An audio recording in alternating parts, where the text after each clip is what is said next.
Ready to rock and roll in 2025 as we welcome you back to the No Pulp and CitrusTV studios. Andrew Selover, Ian Nicholas, glad to have you back here in the new year for more No Pulp action.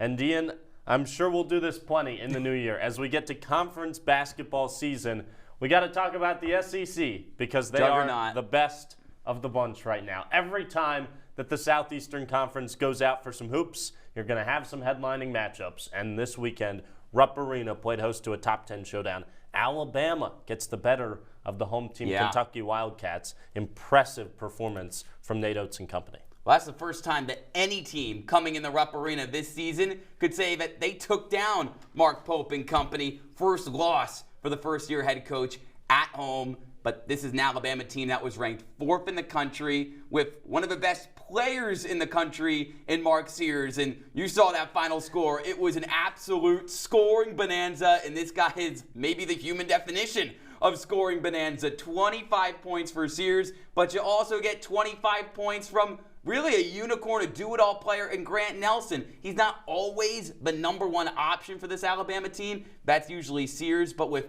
Kentucky's Andrew Carr battling a little bit of a back issue, I mean, Nelson just had his way early, set the tone. Yeah, I thought that what Grant Nelson can do, not only stepping back and shooting from deep, also getting down low, helped Alabama win because of his abilities. You mentioned Mark Sears, 9 assists, 1 turnover. That's a guy that can win you games in March. And Alabama got to the line 34 times to Kentucky's 20. Yeah, no home whistle. That's the reason why they win this game. Still a lot to be proud of if you're Kentucky, because there weren't high expectations, new head coach. You got to be feeling good about replacing John Calipari right now, though. Yeah, big shoes to fill, although this Wildcats team had definitely struggled in the big dance in recent years under John Calipari. But I think that Mark Pope, one of, if not the best X's and O's guy in the country, he's going to win these big games down the line. Plenty of good to come for Kentucky and Alabama. Plenty of good to check out on the full No Pulp show. We'll break down the national championship for football.